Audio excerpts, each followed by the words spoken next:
नमस्कार। आजको प्रेसको आजको समाचारमा स्वागत छ। म रोहित भण्डारी। सुरुमा आजका मुख्य समाचार। नेकपा माओवादी केन्द्रका अध्यक्ष पुष्पकमल दाहाल प्रचण्ड र नेकपा महासचिव विप्लव बीच भेटवार्ता। पार्टी एकताका विषयमा गम्भीर छलफल भएको स्रोतको दाबी।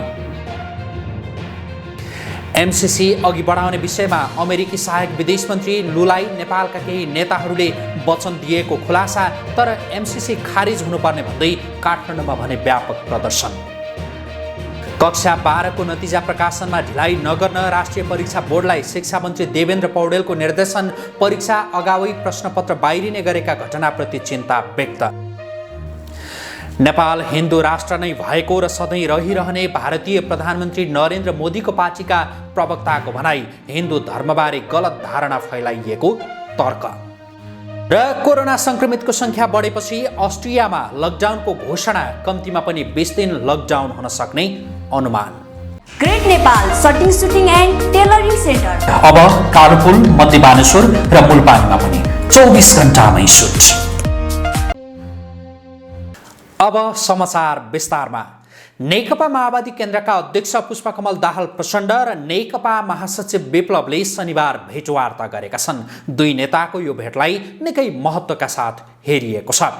प्रचण्डले केही दिनअघि विप्लवसँग पार्टी एकताको प्रयास भइरहेको बताएका थिए भने विप्लवले प्रचण्डको कुराको खण्डन गरेका थिए। विप्लवको नेकपाले त पत्रकार सम्मेलन नै गरेर प्रचण्डले त्यत्तिकै झ्याली पिटेको आरोप लगाएको थियो। आउँदो चुनावमा प्रचण्डले नराम्रो पराजय भोग्ने सम्भावना रहेका कारण प्रचण्डले एकताको हल्ला फिजाएको विप्लव नेतृत्वको नेकपाको भनाइ थियो। तर शनिबार भएको भेटवार्तापछि भने यो विषयमा नेताहरूले मुख खोलेका छैनन्। शनिबार भेटघाटको चाँजो पाँजो कृष्णबहादुर महराले मिलाएको बुझिएको छ। अमेरिकी सहयोग परियोजना एमसीसी पास गर्ने विषयमा माओवादी केन्द्रका अध्यक्ष पुष्पकमल दाहाल प्रचण्डले अमेरिकी सहायक विदेश मन्त्री डोनाल्ड लुलाई सकारात्मक जवाफ दिएको बुझिएको छ। नेपाल भ्रमणमा रहेका अमेरिकी विदेश मन्त्री लु र माओवादी अध्यक्ष प्रचण्ड बीच भएको भेटवार्ताका क्रममा प्रचण्डले लुलाई यस्तो सङ्केत दिएको बुझिएको हो। एमसीसी फिर्ता जाओस् भन्नेमा आफूहरू नरहेको बताउँदै प्रचण्डले लुलाई गठबन्धनभित्र सहमति जुटाउन आफूहरू सक्दो प्रयासमा रहेको बताएका थिए।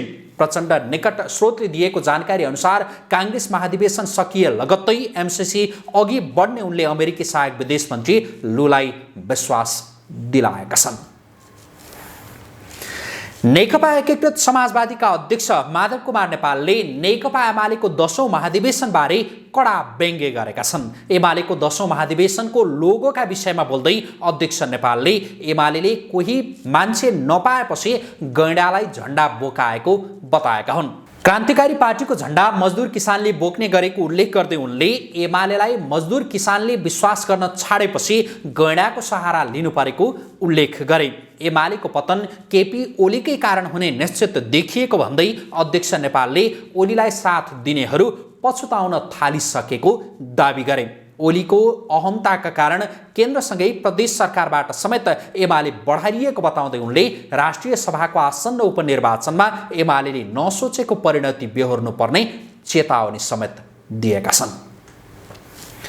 शिक्षा विज्ञान तथा प्रविधि मन्त्री देवेन्द्र पौडेलले नतिजा प्रकाशनमा गम्भीर बन्न राष्ट्रिय परीक्षा बोर्डलाई निर्देशन दिएका छन्। शुक्रबार बोर्डको अनुगमन गर्न सानो ठिमी पुगेका मन्त्री पौडेलले कक्षा 12 को नतिजा प्रकाशनमा ढिलाइ भएको गुनासो आएको भन्दै प्राविधिक कुरा मिलाएर नतिजा प्रकाशनमा गम्भीर बन्न निर्देशन दिएका हुन्। उनले परिवर्तित अवस्थामा परीक्षा बोर्डलाई चुस्त दुरुस्त राख्नुपर्नेमा जोड दिएका थिए। त्यस्तै मन्त्री पौडेलले परीक्षा अगावै प्रश्नपत्र परीक्षा बाहिरिने गरेको गुनासो आएको प्रति संवेदनशील बन्न निर्देशन समेत दिएका छन्। मन्त्री पौडेलले बोर्डमा भएका नीतिगत समस्याहरूलाई समाधान गर्न सरकार प्रतिबद्ध रहेको उल्लेख गरेका छन्। रिजल्ट चाहिँ ढिलो भएको छ, प्लस 2 को पनि अरू पनि त्यसलाई चाहिँ तीव्रता दिनु होला। गुनासो आउन थालेका छन्। ढिलो भएको हुँदाखेरि तोकिएको टाइममा चाहिँ रिजल्ट पनि दिने, काम कार्य सम्पादन पनि गर्ने, आन्तरिक चाहिँ हाम्रो कर्मचारीसित सम्बन्धित समस्याहरू सहजीकरण गर्ने कुरा पनि अगाडि बढाउने र चुस्ततापूर्वक चाहिँ काम अगाडि बढाउने र परीक्षा बोर्ड चुस्त छ, दुरुस्त छ, सबै कामहरू चाहिँ गरेको छ भन्ने कुराको चाहिँ अभिव्यक्ति दिने गरी तपाईँहरू चाहिँ कामलाई अगाडि बढाउनु हुनेछ। सबै सम्बन्धित चाहिँ शाखा महाशाखाका प्रमुखज्यूहरूले पनि निकै सचेततापूर्वक यसलाई अगाडि बढाउनु हुनेछ। नेपाली कांग्रेसका नेता प्रकाशमान सिंहले कांग्रेसका संस्थापक नेताहरूले जनता र देशका लागि देखेको सपना पूरा गर्न आफू सक्षम रहेको दावी गरेका छन्। शनिबार काठमाडौँमा बानेश्वरको सेरोफेरो पुस्तकको विमोचन गर्दै नेता सिंहले संस्थापक नेताहरूले देखेको विकसित नेपालको सपनालाई पूरा गर्न आफू सक्षम रहेको दावी गरेका हुन्। उनले जनताका प्रतिनिधि भएपछि जस्तो सुकै अवस्थामा पनि फिट हुन सक्नुपर्ने धारणा राखेका छन्। संविधान सभा र संविधान सभापछि आफूलाई जनताले निरन्तर चुनेर पठाएको भन्दै जनताको आशालाई निराशा हुन नदिने उनको प्रतिबद्धता थियो। उनले देशका लागि केही गर्नुपर्छ भन्ने दृढता आफूमा रहेको जिकिर समेत गरे। यो संविधान सभामा पनि दुवै संविधान सभाको यो चाहिँ जुन भनौँ न सदस्यको रूपमा र चाहिँ संविधान जारी गर्दाखेरि तपाईहरूले नि मलाई चाहिँ चुनेर पठाएको कारणले गर्दाखेरि अब सुशील कोइरालाजी प्रधानमन्त्री म उपप्रधानमन्त्री हुँदाखेरि नै यो चाहिँ सङ्घीय लोकतान्त्रिक गणतन्त्रात्मक समावेशी संविधान त जारी गरेकै हो नि त। अब खास गरेर मैले यो चाहिँ धेरै पटक मैले रिपिट गरेको छु। म चाहिँ त्यत्रो ठुलो म चाहिँ आफूलाई चाहिँ क्षमतावान म ठान्दिनँ। तर मेरो चाहिँ कस्तो भन्दाखेरि मेरो भित्र मनबाट चाहिँ मलाई चाहिँ के हो एउटा चाहिँ यो जहिले पनि मलाई चाहिँ हल गरेको छ के हो त भन्दाखेरि तिमीले चाहिँ के गर्नुपर्छ है यो देशलाई भन्ने कुरा। त्यो कस्तो भन्दाखेरि मैले भने किसिनजीको गणेश मानजीको बिपी कोइरालाको नेताजीहरूको चाहिँ जुन एउटा चाहिँ सपना थियो एउटा चाहिँ क्लिन एउटा चाहिँ कस्तो भन्दाखेरि करप्सन फ्री एउटा चाहिँ गुड गभर्नेन्स डेभलप भएको सबैको जीवन र जीवकोपार्जन गर्नुको लागि चाहिँ बिहान उठेदेखि कचकच सुन्नुपर्ने धक्चक हुने त्यसो चाहिँ नहुने त्यो एउटा चाहिँ सोसाइटी निर्माण गर्नुको लागि जुन उहाँले चाहिँ आफ्नो चाहिँ जीवन उहाँले चाहिँ दिनुभएको छ त्यसलाई चाहिँ पुरा गर्नुको लागि कतै मैले चाहिँ तपाईँहरूको चाहिँ सहयोगबाट मैले चाहिँ त्यो चाहिँ जुन एउटा चाहिँ भनौँ न मिसन छ जुन त्यो लक्ष्य छ त्यो चाहिँ पुरा गर्न सक्छु भन्ने मलाई चाहिँ विश्वास छ। मैले काठमाडौँको 1 नम्बर निर्वाचन क्षेत्रबाट नै मेरो चाहिँ यो चाहिँ राजनीतिक परिचय मैले चाहिँ देशभरि मैले चाहिँ दिन पाएको चाहिँ छु। मैले भने म तपाईँहरू यो चाहिँ 1 नम्बर निर्वाचन क्षेत्रका सम्पूर्ण यो चाहिँ जुन मतदाताहरू हाम्रो चाहिँ यहाँका स्थानीय बासिन्दाहरूप्रति म चाहिँ के हो भन्दाखेरि जे जति म छु मैले भने नि म पटक यो चाहिँ के यो चाहिँ भनौँ न संविधान सभाको सदस्य पनि हुनु पाएँ। अहिले चाहिँ के छ भन्दाखेरि सङ्घीय संसद पनि छु तपाईँहरूकै कारणबाट। स्वास्थ्य तथा जनसङ्ख्या मन्त्री विरोध खतिवडाले नेपालमा कोरोनाको खोप अभाव नहुने स्पष्ट पारेका छन्। भक्तपुरमा राष्ट्रिय स्वास्थ्यकर्मी सङ्घ नेपालको राष्ट्रिय भेलालाई सम्बोधन गर्दै उनले नेपालमा पर्याप्त खोप आउने प्रक्रियामा रहेको भन्दै कोरोनाको खोप अभाव नहुने स्पष्ट पारेका हुन्। अहिलेसम्म नेपाल कोरोना विरुद्धको 6 करोड खोपको अवस्थामा रहेको उनको भनाइ थियो। मन्त्री खतिवडाले वर्तमान सरकारले स्वास्थ्य क्षेत्रमा आमूल परिवर्तन ल्याउन खोजेको दावी समेत गरे। त्यस्तै स्वास्थ्य बीमालाई विस्तार गर्दै भुक्तानीलाई व्यवस्थित गरिने उनको भनाइरहेको छ। फरक प्रसङ्गमा नेकपा एकीकृत समाजवादीका नेता समेत रहेका खतिवडाले यसअघिको सरकारले गफ बढी गरेको र काम कम गरेको आरोप लगाए। उनले कम्युनिस्ट आन्दोलनलाई कमजोर पार्न खोजेकै कारण सबै प्रदेशबाट एमाले बाहिरिनु परेको तर्क गरे। उनले आफूहरू राणा शासन, पञ्चायत र राजतन्त्र विरुद्ध लडेका पार्टीहरूसँगबाट निर्वाचनमा सहकार्य गर्ने बताए। को कारणले कोभिड खोप नपाउनको कारणले पाइन भन्ने गुनासो सिर्जना हुने स्थिति सिर्जना हुने छैन। किन भन्नुहुन्छ भने हामीले सरकार सम्हाल्दाखेरि अर्थात् अहिले हाम्रो 4 दलको गठबन्धन अर्थात् 5 दलको गठबन्धनको सरकार सम्हाल्दाखेरि कोभिडको खोपहरू 46 लाख खोप आएको थियो र त्यस्तै गरी लगभग 40-45 लाख खोप अर्थात् 1 करोड भन्दा मुनि खोपको स्थितिमा हामीले यो सरकारको जिम्मेवारी सम्हालेका थियौँ। त्यसपछि अहिले म बोलिरहँदाखेरि हामी झन्नै 6 करोड खोपको स्थितिमा हामी उभिएका छौँ र 2.5 करोडभन्दा बढी खोप हामीले लगाइसकेका छौँ। यो ढङ्गबाट मैले यहाँलाई भन्न सक्ने विश्वस्त पार्न सक्ने कुरो 2.5 करोडपछि झन्डै 6 करोड खोप भनेको 3.5 करोड खोप या त हामीले पैसा दिएर सम्झौता गरिसकेका छौँ या समझदारी गरेर सम्झौता गर्न बाँकी छ या हामीलाई प्राप्त हुने विश्व स्वास्थ्य सङ्गठन मार्फत कोभी मार्फत प्राप्त हुने सम्पूर्ण नेपाली जनसङ्ख्याको 20% जुन उनले सहयोग स्वरूप प्राप्त गर्ने खोप यी सबै खोपहरू समेत हाम्रो पाइपलाइनमा रहेको हुँदाले खोपको अभाव हुने छैन। यो बिचमा यहाँले थाहा पाउनुभयो 18 वर्षभन्दा माथिकालाई मात्रै खोप लगाएका थियौँ हामीले। यो बिचमा अब 18 वर्षभन्दा मुनि 12 वर्षको सम्मलाई पनि खोप लगाउन सक्ने स्थिति भएपछि त्यो खोप पनि हामीले 1 करोड हामीले सम्झौता गरिसकेका छौँ। त्यो आउने क्रम जारी छ र त्यसमध्येको एउटा नमुनाको स्वरूप 1 लाख खोप आएको थियो जसलाई अस्ति 28 गतेबाट सुरु गरेर हिजो मात्रै पनि अमेरिकाका सहायक विदेश मन्त्रीसँग म आफै पनि बसेर टिचिङ अस्पतालमा 18 वर्ष मुनिका एकजना चाहिँ नि केटा मान्छेलाई हामीले खोप लगाएर पनि काठमाडौँमा पनि त्यसलाई पनि हामीले निरीक्षण गरेका थियौँ। गरेका कामको यहाँ अहिले बखान गर्ने म उभिएको होइन, तर पनि के भन्दा बिमा जुन स्वास्थ्य बिमा हामीले गरेका छौँ यसलाई हामीले अझ विस्तार गर्नुपर्ने र स्वास्थ्य बिमाको रकम भुक्तानीमा विभिन्न अस्पतालले गुनासाहरू गरेका छन् त्यसलाई व्यवस्थित गर्नुपर्ने एउटा समस्या अहिले पनि छ। स्वास्थ्य बिमालाई निःशुल्क गर्न सकिन्छ कि यस विषयमा पनि मैले स्वास्थ्य मन्त्रालयका साथीहरूलाई होमवर्क गर्न लगाएको छु। हाम्रो देशभरिमा परिवार सङ्ख्या कति छ, त्यसको सम्भावित लागत कति हुन्छ। अहिले 3500को हामीले स्वास्थ्य बिमा गरिरहेका छौँ भने सुरुवातमा हामी सम्पूर्ण नागरिकलाई सक्दैनौँ भने हामीले बहुमत ल्याएको मैले अहिले अल्पमतमा परेर केन्द्रीय सरकार मात्र होइन 6वटै प्रदेशको सरकारबाट एमाले भन्ने पार्टी र केपी ओलीका अनुहार हराएका छन्। त्यो कसले? माधवले हो। त्यो चाहिँ हो, फेरि त्यो चाहिँ हो। तिम्रा यही कुबुद्धि हुने हो भने हामी कम्युनिस्ट आन्दोलन जोगाउन विद्रोह गर्छौँ।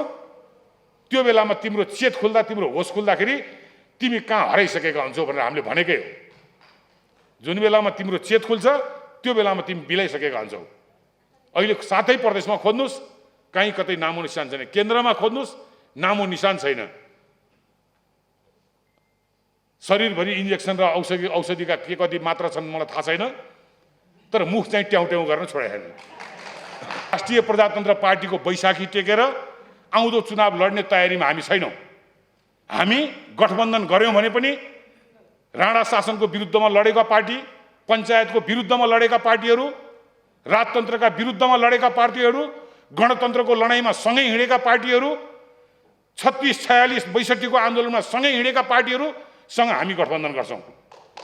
केपी ओली यी सबै आन्दोलनको विरोधी शक्ति, राजा ज्ञानेन्द्र, तिनका प्रतिनिधित्व गर्ने राष्ट्रिय प्रजातन्त्र पार्टी, कमल थापा पशुपति शमशेरहरूसँग एकता गरेर गठबन्धन गरेर चुनाव लड्न जाँदैछन्। अनि उनी कम्युनिस्ट हिजोदेखि गणतन्त्रको पक्षमा लागेर चाहिँ नि यहाँसम्म आएका पार्टीहरू, चाहे कोही प्रजातन्त्रवादी हुन् चाहे कोही वामपन्थी हुन्, ती चाहिँ प्रतिक्रियावादी। संविधान सभा भङ्ग गर्ने केपी ओली चाहिँ क्रान्तिकारी, जनताले दिएको मतले बनेको संविधान सभा स्थापित गर्न लड्ने पार्टी प्रतिक्रियावादी पार्टी। त्यसैले साथीहरू हेर्दै जानुहोला, आउँदो चुनावमा हामी प्रजातान्त्रिक वाम शक्ति गठबन्धन गर्छौँ। नेकपा एमालेका सचिव योगेश भट्टराईले एमालेको 9 महाधिवेशनबाट सर्वसम्मत नेतृत्व चयन हुने बताएका छन्। राजधानीको रिपोर्टर्स क्लबमा आयोजित साक्षात्कार कार्यक्रममा बोल्दै सचिव भट्टराईले महाधिवेशन प्रतिनिधिहरूलाई जुनसुकै पदमा उठ्ने अधिकार भए पनि यसपटक नेतृत्व भने सर्वसम्मत हुने दावी गरेका हुन्। प्यानल बनाएर चुनावमा जाँदाको परिणाम एमालेले भोगिसकेको भन्दै उनले तल्लो तहसम्म विभाजन आउने गरी कोही कसैको प्यानल नबन्ने बताए। 8औं महाधिवेशनमा देखिएका प्यानलका कारण अहिले पार्टी नै विभाजनको तहमा पुगेको उनको भनाइ थियो। पार्टी अध्यक्षमा प्रबल सम्भावना केपी ओलीकै हो सर्वसम्मत हुँदाखेरि, हैन? यदि भएन भने कसैले पनि उम्मेदवारी दिन सक्ला, त्यो उसको व्यक्तिगत स्वतन्त्रता हो, हैन? तर मलाई विश्वास छ कि सर्वसम्मत हुन्छ र त्यो सर्वसम्मत हुने अवस्थामा केपी ओली पार्टीको अध्यक्ष हुनुहुन्छ, मलाई त्यस्तो लाग्छ, हैन? यद्यपि हामीले कुनै घोषणा गरेका छैनौँ, उहाँले पनि घोषणा गर्नुभएको छैन, पहिलो कुरा। दोस्रो कुरा, हामी लामो समयदेखि गुट उपगुट फुट विभाजन एकताबाट आएका हौँ, यो सबै प्रक्रियाबाट आएका हौँ। त्यसैले यो महाधिवेशनले पार्टीभित्रका विभिन्न समूहहरूलाई गुट उपगुटहरूलाई यो महाधिवेशनले त्यो गुट उपगुटसँगका तिक्तताहरूलाई कम गर्छ। हामी पार्टीलाई एउटै लयमा एउटै तालमा फर्काउँछौँ, जुन अघि मैले तपाईँलाई निवेदन गरेँ। हामी एउटै सङ्कल्प गर्छौँ, अब नेकपा एमालेको सूर्य चिन्ह, यो सूर्य चिन्हको बहुमत र त्यसमार्फत सरकार निर्माण र त्यसमार्फत समाजवादको बाटोमा हामी जाने। किन बहुमत त? कसैलाई प्रधानमन्त्री बनाउन मात्रै बहुमत होइन। मुलुकमा रहेको व्याप्त समस्याहरूलाई, आर्थिक समस्यालाई, सामाजिक समस्यालाई, वर्गीय समस्याहरूलाई, विभेदहरूलाई हटाउँदै समाजवादमा पुग्ने, त्यो कसले गर्न सक्छ? एमाले गर्न सक्छ। अर्थमन्त्री एवं माओवादी नेता जनार्दन शर्माले संविधान कार्यान्वयनलाई कमजोर बनाउन खोजिएका कारण नै बलियो गठबन्धन सरकार निर्माण भएको बताएका छन्। शनिबार माओवादी निकट पत्रकारहरूको संगठन प्रेस सेन्टर नेपाल एसोसिएट प्रदेश समितिले काठमाडौँमा गरेको कार्यक्रममा शर्माले संविधान कार्यान्वयनलाई केपी ओलीले कमजोर बनाएका कारण नै बलियो गठबन्धन सरकार निर्माण भएको बताएका हुन्। उनले मुलुकमा राजनीतिक स्थायित्व कायम गर्न र संविधानलाई सही ट्र्याकमा ल्याउन माओवादी र माओवादी अध्यक्ष प्रचण्डले नेतृत्वदायी भूमिका खेलेको जिकिर समेत गरे। शर्माले संघीय लोकतान्त्रिक गणतन्त्रको रक्षा, संविधानको कार्यान्वयन र मुलुकको समृद्धि नै गठबन्धनको साझा कार्यक्रम भएको बताएका थिए। उनले मुलुक संघीयतामा गइसकेको अवस्थामा अब कसैले कसैलाई कमजोर पार्न नसक्ने दावी समेत गरे। कार्यक्रममा मन्त्री शर्माले मुलुकमा भएको परिवर्तनलाई जोगाउनका लागि सकारात्मक भूमिका खेल्न सञ्चारकर्मीहरूलाई आग्रह समेत गरेका थिए। यसको कार्यान्वयन गर्ने कुरा, संविधान त लेखियो, त्यसको अधिकार अब जनताले उपभोग गर्न पाउनुपर्छ भन्ने कुरा अबको आजको महत्त्वपूर्ण कुरा हो।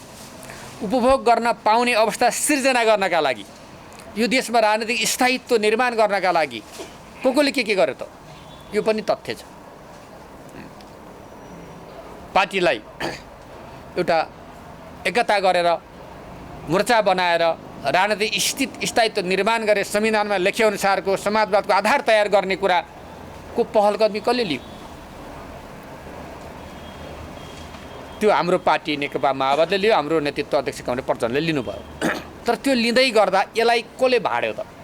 देश र जनताको हितमा यति अभूतपूर्व एउटा सफलतालाई कसले फेरि समाप्त पार्यो भन्दाखेरि त्यो पनि अर्को तथ्य छ। त्यो अर्को तथ्य के हो भन्दाखेरि ल व्यक्तिको अहङ्कार, महत्त्वाकांक्षा र फाँसीवादी तानाशाही बन्ने एउटा नकारात्मक महत्त्वाकांक्षा बोकेका नेताहरूले, केपी ओलीले यो जनताको यो संविधान कार्यान्वयन गर्ने कुराका विरुद्ध उनी सत्तामा बसेर, देशको नेतृत्वमा बसेर उनी दायी लागे। यो तथ्य हो, यो आरोप होइन। दुई पटक संसदको विघटन गर्ने, संविधान च्यात्ने प्रयत्न गर्नु, यी त हामीले भोगेका कुरा हुन्। यो पनि प्रतिगमन, फेरि सङ्घीय लोकतान्त्रिक गणतन्त्रलाई समाप्त पार्न प्रतिगमनकारी प्रवृत्तिहरू फेरि जागेर आए, यो पनि तथ्य हो। त्यसका विरुद्ध फेरि त्यसलाई परास्त गर्न जनतालाई कसले जगायो, जनतालाई कसले उठायो, जनतालाई कसले आह्वान गर्यो, पार्टीहरूलाई कसले आह्वान गर्यो? हाम्रो पार्टीले गर्यो, नेकपा माओवादीले, हाम्रो नेताले गर्नुभयो, हाम्रो अध्यक्ष प्रचण्डले। यो पनि तथ्य हो। आज गठबन्धन सरकार, गठबन्धन बनाएर संविधानको रक्षा गर्ने प्रश्नमा आज त्यो नेतृत्व अगाडि बढिरहेको कुरा पनि तथ्य हो। आज गठबन्धन सरकार बनेको छ, यो पनि तथ्य हो। गठबन्धन सरकारको उद्देश्य के हो? पार्टीगत वैचारिक तालमेल हो त? होइन। आफ्ना विचार दृष्टिकोण छन्, तर एउटा साझा दृष्टिकोण छ, त्यो भनेको सङ्घीय लोकतान्त्रिक गणतन्त्रको रक्षा, संविधानको कार्यान्वयन, राष्ट्रको समृद्धिको बाटोमा अगाडि जाने, यही हो साझा कार्यक्रम। यही साझा कार्यक्रममा आज गठबन्धन सरकार, यो पनि तथ्य हो। यो तथ्यलाई पनि स्थापित गर्नुहोस्। यी तथ्यहरूलाई स्थापित गर्दै जाँदा सही र गलत स्वतः उजागर हुँदै जान्छ। भारतको सत्तारूढ दल भारतीय जनता पार्टीका प्रवक्ता विजय सोनकर शास्त्रीले नेपाल हिन्दू राष्ट्र रहेको र पछिसम्म रहने बताएका छन्। लोकसभाका पूर्व सांसद समेत रहेका उनले पोखरामा पत्रकारहरूसँग भने नेपाल हिन्दू राष्ट्र थियो, हो र रहिरहनेछ। नेपालको संविधानले धर्मनिरपेक्ष राज्य भने पनि यहाँको सामाजिक प्रणाली हेर्दा हिन्दू राष्ट्र नै भएको उनको दाबी थियो। संविधान एउटा कुरा हो, संविधानबाटै प्रशासनिक व्यवस्था चल्ने हो, तर सामाजिक व्यवस्था सामाजिक प्रणालीबाटै चल्ने हो। सामाजिक प्रणाली हेर्दा कसैले भन्न सक्दैन कि यो हिन्दू राष्ट्र होइन, शास्त्रीको भनाइ थियो। शेरबहादुर खड्का स्मृति प्रतिष्ठानले नेपाली राष्ट्रिय महिला भलिबल टोलीकी कप्तान अरुणा शाहीलाई शेरबहादुर खड्का स्पेशल अवार्ड 2077बाट शनिबार सम्मान गरेको छ। शनिबार काठमाडौँमा आयोजित कार्यक्रममा प्रतिष्ठानले अरुणालाई नगद 50,000 र ट्रफीसहित गिफ्ट ह्याम्पर प्रदान गरी सम्मान गरेको हो। अरुणाको कप्तानीमा नेपालले बङ्गलादेशको ढाकामा भएको प्रथम माता एसियन सिनियर महिला सेन्ट्रल जोन भलिबलमा स्वर्ण तथा नेपालमै भएको 13औं दक्षिण एसियाली खेलकुद सागमा रजत पदक जितेको थियो। कार्यक्रममा अरुणाले नेपालको भलिबललाई उचाइमा पुर्याउन हरसम्भव प्रयास गर्ने बताएका छिन्। प्रतिष्ठानका अध्यक्ष रञ्जन खड्काले खेलकुदका साथै सामाजिक क्षेत्रमा पनि प्रतिष्ठानले कार्य गर्दै आइरहेको बताउँदै आगामी दिनमा पनि यसलाई निरन्तरता दिने प्रतिबद्धता जनाएका थिए। त्यस्तै प्रतिष्ठानले महिला राष्ट्रिय भलिबल टोली र न्यू डायमन्ड स्पोर्ट्स क्लबलाई खेल पोसाक पनि प्रदान गरेको थियो। अस्ट्रियाले कोरोना भाइरसका संक्रमित तीव्र रूपमा बढ्न थालेपछि लकडाउनको घोषणा गरेको छ। अस्ट्रिया सरकारले सोमबारदेखि पूर्ण रूपमा लकडाउन गर्ने घोषणा गरेको हो। अस्ट्रियाले केही दिन अघि खोप नलगाएका मानिसलाई मात्रै लक्षित गरी कडाई गर्ने बताएको थियो।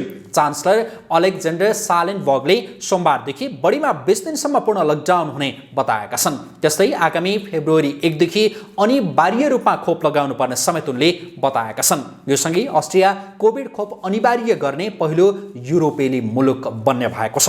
युरोपेली युनियनमा कम जनसङ्ख्यालाई खोप लगाउने मुलुकमा अस्ट्रिया पनि पर्छ। त्यहाँ हालसम्म झन्डै 65% नागरिकले पूर्ण रूपमा कोभिड खोप लगाएका छन्। यो सँगै हामी आजको समाचारको अन्त्यमा आइपुगेका छौँ। जाँदा जाँदै मुख्य समाचार पुनः एकपटक। नेकपा माओवादी केन्द्रका अध्यक्ष पुष्पकमल दाहाल प्रचण्ड र नेकपा महासचिव विप्लव बीच भेटवार्ता, पार्टी एकताका विषयमा गम्भीर छलफल भएको स्रोतको दाबी। एमसीसी अघि बढाउने विषयमा अमेरिकी सहायक विदेश मन्त्री लुलाई नेपालका केही नेताहरूले वचन दिएको खुलासा, तर एमसीसी खारिज हुनुपर्ने भन्दै काठमाडौँमा भने व्यापक प्रदर्शन। कक्षा 12 को नतिजा प्रकाशनमा ढिलाइ नगर्न राष्ट्रिय परीक्षा बोर्डलाई शिक्षा मन्त्री देवेन्द्र पौडेलको निर्देशन, परीक्षा अगावै प्रश्नपत्र बाहिरिने गरेका घटनाप्रति चिन्ता व्यक्त। नेपाल हिन्दू राष्ट्र नै भएको र सधैँ रहिरहने भारतीय प्रधानमन्त्री नरेन्द्र मोदीको पार्टीका प्रवक्ताको भनाई, हिन्दू धर्मबारे गलत धारणा फैलाइएको तर्क। र कोरोना संक्रमितको संख्या बढेपछि अस्ट्रियामा लकडाउनको घोषणा, कम्तीमा पनि 20 दिन लकडाउन हुन सक्ने अनुमान। हवस् त आजको समाचार अहिलेलाई सकियो। पलपलको अपडेट र ताजा बहसका लागि तपाईँ हामीलाई आजको प्रेस.com का साथै आजको प्रेसको फेसबुक पेज र युट्युबमा पनि फलो गर्न सक्नुहुनेछ। नमस्कार।